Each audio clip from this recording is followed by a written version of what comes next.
Alright guys, well, welcome back to another killer video for today. And today we're going to be playing a little bit of Doctor, and as I'm sure you can tell from the title, this is a bit of a beginner build. This is going to be a build focused around not having any teachables, as for a lot of people they just don't have them unlocked if they're starting out, because it does take a bit of grinding to get teachables on several killers. And I know almost, if not all of my perk builds have teachables, so we're just going to go for a pretty basic build here.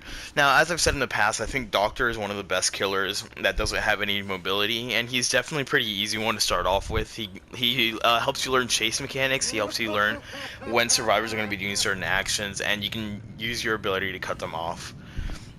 So let's get right into our perks for today. Today we have Sloppy Butcher. This is a fantastic perk, as I've said in the past. What it does whenever you hit somebody with a basic attack, keep in mind with Doctor he only has basic attack, so you'll be triggering Sloppy Butcher every time. But whenever you do hit someone with a basic attack, it gives them the mangled status effect until they are healed. What this means is heals are going to take twice as long to do. They heal at 50% speed. So you're going to be wasting a lot of their time if they decide to try and heal, especially if they heal themselves with self-care. Ooh, man, Sloppy Butcher turns what is already a 24-second heal into a 30, what is it? It's like 30-something second heal. It's crazy. It's so strong against self-care, and I really like it in general, honestly, even outside of builds like this. Next up, we have Bitter Murmur. Now, this is what I think this is a really underrated perk, to be completely honest. What this perk does is whenever a generator is done, any survivors within 16 meters of that generator will have their aura revealed to you for 5 seconds. Now, this is really great in a lot of situations. It lets you see how many people are working on a generator, what direction are they moving now. Do I need to pressure this generator? Do I need to try and pressure an unhook that they're running to? Bitter Murmur gives you this information, and then at the end of the game, whenever the last generator is done, it shows you everyone's auras for 5 seconds at tier 1, but if you get this to tier 3, it shows you auras for everyone at for everyone for 10 seconds. So that's really nice information to have late game. Now, I know I don't like Hex No One Escapes Death. What that perk is whenever all the generators get done, everybody becomes one shot to you as long as there is a single dull totem left on the map, and you move a little bit faster as well. Bitter Murmur and No One Escapes Death are probably one of the most powerful potential combos for late game, because what Bitter Murmur will do is it'll show you everyone on the map for 10 seconds, and you'll be able to one-shot all of them, assuming there's a Hex Totem still alive on the map, or a Dull Totem alive on the map somewhere before the last generator gets done. So it's a really potent combo. If you're struggling a lot, you can definitely run this and just try and cheese a few kills at the end of the game. But I personally don't like No One Escapes Death, because I feel like you just kind of circumvent learning killers and just rely on this perk. But anyways, let's get right into our next perk. We have Spies from the Shadows. What this does is whenever crows fly off because of a survivor, it'll show you, or within 20 meters of you, if a crow flies off because of a survivor, it'll show you where they're flying, or where the crow was when it flew off. This does have a cooldown of 5 seconds, so it isn't constant, but it's really nice for giving you information when you've lost somebody in a lot of situations. And this isn't exactly the best perk on open maps, because you can just see people really a lot of the time, but especially on indoor maps or maps where you have low visibility, it's very helpful. And something else this does is it helps you start learning where crows are. It helps you listen for them, it helps you see them flying off, and that's a very important skill to have as killers. I'm sure you've noticed in the past, I've had moments where I see a crow fly off in the distance and I know someone's right there, and it lets me go get an easy hit on them. And for our last perk, we have Whispers. This is a perk where whenever somebody gets within 32 meters of you in any direction, Whispers will light up.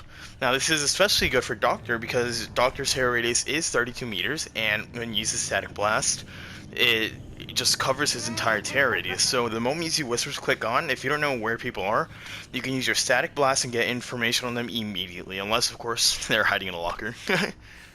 Now let's get on to our add-ons here. We have the Maple Knight first, and what this does is it reveals the area of your shock therapy attack. This is really nice for beginners to Doctor, because it shows them exactly where they're going to be shocking. And once you get the timing down, it's really helpful so you can see exactly how far you have to try and get somebody. And it definitely helps you in a lot of situations if you don't know Doctor's ranges exactly. And for our next add-on, we have the Moldy Electrode. What this does is it slightly increases the range of shock therapy, which is, again, really helpful, especially for beginners, because it gives you that little bit of extra leeway to try and get the shock hit. But anyways, guys, let's get right into the build. Video. Damn it! Alright. This map could be worse. Oh, so that's what this add-on looks like.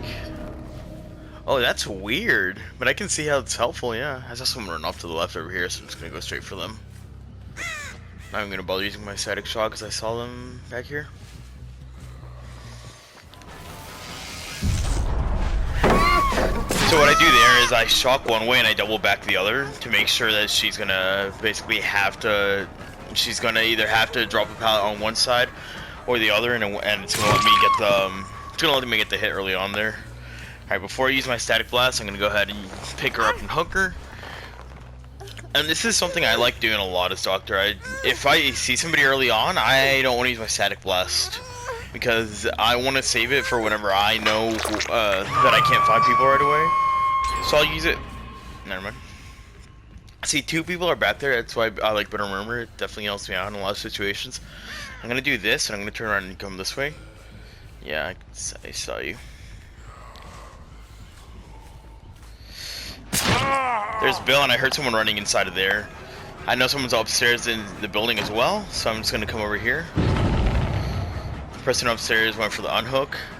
I was gonna try and get a hit on them, but they just kind of left. This Bill's just running away. There's really not a lot of pallets back here, so I'm gonna go ahead and target him. Okay, he ran into me. Weird. Alright, but same thing, since I know where people are, I'm not going to bother using my static charge, because that'll give me a better chance to find people later on. I'm going to come over in this direction, because I know they healed back here somewhere, and I'm going to use it over here. Oh, never mind, there she is. Oh, that was so close to hitting. I'm going to do this anyway, just to see if I can find the Nia. I don't know if that was the Cheryl that screamed. I think it was.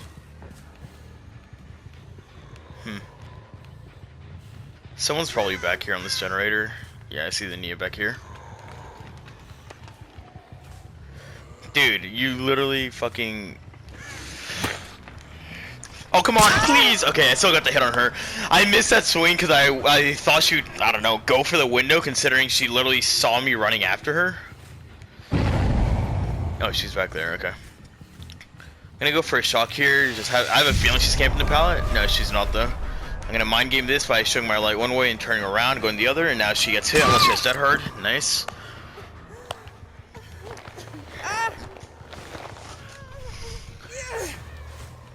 And ooh, I'm not gonna take her to the basement. That's kind of an annoying angle to get the basement in. If that window that I had looked at had spawned as a door, that would have been fine. But if not, or since it wasn't, I'm not gonna worry about it.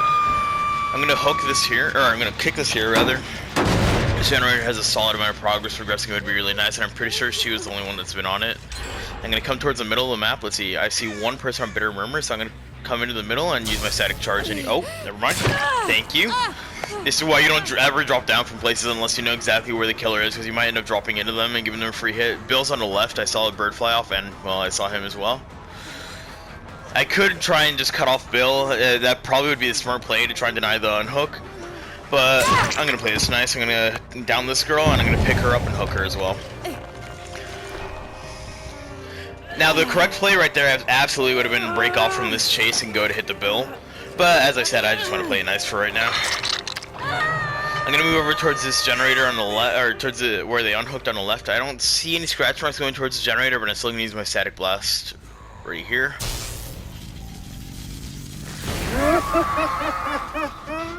No one touched it. That's really nice for me. Wait, did they run at me? Did I just snarp? Yeah, I just didn't see him run past me. Alright, someone's probably gonna go to the middle gen. I'm gonna have to just worry about Spill though. He's gonna be able to make it to the window there. I'm gonna pretend I'm chasing him, come over to here. I think the other Neo might be on it. Nope. No idea, but this Bill's literally just making distance, so I'm gonna back off here and I'm gonna try and intercept anybody coming for the unhook. Couldn't intercept them, but that's fine. I can get a hit on the Nia for sure. She got a little greedy there, trying to finish the generator. I'm gonna kick this, as I said, it does have a decent amount of progress, so not a bad generator to kick, and I'm gonna follow her blood. Oh, she's up there. I don't really know why, I'll be honest. It's not exactly a good spot for her to be in. She's gonna get staggered from the fall and lose a lot of distance. Oopsie. It's my bad. I haven't even needed to use my ability, really, because these guys just haven't been going to loops at all. Now, this isn't what you want to be doing. I've been hooking everyone one by one. In an ideal game, you want to be using your... You want to be going for 2 hooks, or 1 hook preferably. Forcing people, or making it so you don't have to hook as many people at once. Is basically the idea behind it. Is she going to drop down? Yep. Thanks a bit of murmur. I saw that. Second time she's done that. Are you going to stay at this pallet? Alright, no, she knows this is a bad pallet. She's running straight back into the unhook, and I saw that the Nia was running over for it as well. She has to drop this pallet immediately, because the only chance she has is to mind game it, and right now I'm going to slug, because right now I need to slug. This is absolutely necessary, because these guys are starting to put a lot of pressure on the generators, which means I need to start putting pressure on them. She tried to fake that window. It wasn't necessarily the best fake in the world. Could have been better, for sure. I had a feeling she would be camping the pallet, so I just went for the easy swing there. And she messed up because she wanted to get the flashlight save. That's why I always say, that's why I don't like bothering for flashlight saves. Or not flashlight saves, that's why I don't bother flashlighting at windows. Or pallets, I mean. Is he back here? Yep, he's gonna run into me eventually if I do this. So I basically showed him, I let him see that I was coming from one direction, I turned around and went for the other. So I'm gonna pick him up right away because I think he has Unbreakable. It is a Bill, and that is one of his perks, so it would make sense for him to have it. It's definitely one of, if not the strongest survivor perk in the game to come back from a situation like this. I'm gonna use my shock here to see if I can catch the other Nia off guard. Nope, and I didn't catch a Cheryl either who had gotten picked up, so I know that they're pretty far away. Oh wait, never mind, it's a Nia that got picked up. So I'm gonna hook this Cheryl in the loop over here, and I know that the Nia, one of the Nias ran off to the left, probably both of them if I had to guess. Yep, someone's running back for the unhook right now. I'm gonna be able to get a... Ooh, nice. I can see where the Nia is on the right as well. I'm gonna go for this Nia instead. I know this Nia is dead on hook, so I'm gonna just try and get her out of the game as quickly as possible. She might have balanced landing. I have a feeling that's why she's running up here, so I'm just gonna swing through it. So if you think someone has balanced landing, you can try and swing early to get the hit as the speed boost starts for them. And it sometimes gets you the opportunity, or sometimes gives you the hit, but it doesn't always, so it's just something to do every once in a while. She's dead on hook, which is exactly what I needed. I know exactly what generator they're on because they fucked up a skill check on it. That's really nice for me. I'm probably going to see someone running off to the left here soon enough. Oh no, they were healing, okay. And Bill's injured still, so that's nice. So Nia thinks I'm going to chase after her, but I mean, why would I chase after either of them when I could chase after the injured Bill, who doesn't have dead heart either. So Nia's probably going to go for a flashlight save, so I stop right there. Oh my god, they all want flashlight saves. So I stand over his body, basically looking down to make him think that I'm going to go for him. This Cheryl, this Cheryl wanted me to come away so that Nia could pick him up. That's why she was clicking her flashlight at me. Is Nia thinks that she's sneaky with Urban Evasion, but this is why I don't like Urban Evasion as a perk personally, because she's wasting so much time trying to stealth when she could be trying to get her, when she could be trying to just go for a play instead. She could be trying to help her teammate out by actually, you know, going to pick him up instead of. Okay, I can use my ability here. Never mind. So I shocked her early there. She's gonna make this pallet for sure. It's alright. I can just respect it and then get a grab on her over here. This is not a very safe pallet for that reason, right there. I just respected it, and if she doesn't get the stun on me, I basically get a hit on her 100%. Now Cheryl's probably across the map trying to get the pickup. Yep, I'm not even gonna finish casting that because I saw her pick someone up. Or pick the Bill up rather. Now I'm going to walk over here a little bit. Whispers are going to click off. My top perk is going to click off for a moment, and it's going to click back on whenever I get in range of the other survivors, unless they've run here in this time, which I very much doubt. So Whispers clicks back on, which means I know I can go for my static blast. Where the fuck? Okay. I'm not really sure why it didn't show me where they screamed, but that sucks.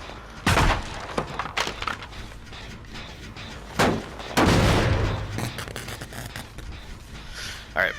So I'm gonna come back over to this area. I know the Cheryl's working on this generator before and I can see the bill on it now. I need the unhook was over here. This bill's literally running into nowhere, so he's gonna go down for sure. He tried to mind game me there and I saw Cheryl off to the left. Whoopsie. I'm gonna shock him here so he can't drop the pallet. Never mind, I couldn't shock him fast enough. I can hear him after he's blinded me. This is why you don't blind at pallets, especially if you're injured and you don't have Iron Will. Because I could literally just... You know what, if he has Unbreakable, let's let him use it. I'm gonna compress his generator instead. I'm trying to rush it. It's a Cheryl probably. Nope, it's a Nia, Sprint Burst, and Urban Evasion. I shouldn't be surprised. I'm gonna shock here early. And she couldn't drop a pallet, which means now she goes down for sure. Unless she spins me. There we go. Actually, if Bill had a Unbreakable, he probably would have used it by now, when I selected him before. I'm gonna hook this Nia over here. If Cheryl's back on that generator back there, she'll finish it. That's fine by me, because if she finishes it, I know exactly where she's gonna be. She picks up the Bill. They were behind the killer shack. Bill's probably gonna come back and try and finish the generator right now, but he definitely can if he tries. Now Whisper's clicked on. I'm gonna use my static blast again. Bill's back here, and he's injured, and there's no more pallet at the killer shack, so I'm gonna go for a shocks here if I can deny him the... I can't deny him the first vault, but I can deny him the second one here if he goes for it. That's why he didn't. That's why he didn't even try for the vault. Ooh, she has head on. That's interesting. It's a fun perk. Did you really think I was gonna pick up? You know what? I'm gonna piss her off by doing this. I'm gonna pick up. Not only am I picking up right in front of her, I'm picking up facing her as well. I saw her hiding over to the left. Okay, I know exactly where she is. This guy's out on hooks. She probably is. She probably is at the hatch. That's why she hit over there. Is my guess. I'm gonna kick the generator honestly for no real reason other than I want the points for it. I'm gonna shock over here because I think she's right here. Or not. Okay, now becomes a hatch game. I see your scratch marks back there. And at this point, like I've said a lot in the past, I don't really care if they get a hatch, because hatch is just kind of a stupid mechanic that killers literally have zero control over. So if hatch is up on this hill, she gets it. If not, then I can probably get it down. Unless it's in here. Nope. Oh, it is over here. She didn't fucking hear it. Let's see if she has adrenaline. She literally looked at it. Are you serious? Adrenaline? Yep. So now we can chase her even more. More fun for me. Is she going away from the pallet over here? Nope, she's keeping the pallet. Oh my god, Cheryl. Are you okay, buddy? And there you go. I see a big mistake a lot of players make when playing Doctor is they try and shock over and over again in situations where they don't need to shock. And really, you only ever need to shock if somebody's going for a pallet or a window, and if you know you're gonna hit it. If you're not 100% sure that you can cut them off, a lot of the time it's better just to not shock at all, because shocking does slow you down. See how I get momentarily slower there? It's a little hard to tell because you don't slow down by that much, but you do slow down, and every little bit counts as a killer. But you saw my general strategy there. If I know where someone is, I don't want to use my static blast, because if I use my static blast, that means that I won't have it for later on whenever I need it the most. Whereas if I use it while if I just go for people that I know are there, I can use my static blast later on when I don't know where someone is. And thanks to Whispers, it gives me the opportunity to know exactly where they are. Now, this game, Spies didn't really help out at all, because the thing is, Spies is useful on maps where you have low visibility, whether that be because of corn, because it's an indoor map. That's where Spies from the Shadows really comes in useful, because if it's an open map like this, especially as a doctor, you really don't need to worry as much about having Spies from the Shadow proc, because you're going to be able to just find people just like that. But anyways, guys, let's get Jesus Christ. Anyways, guys, I'll see you in the next one.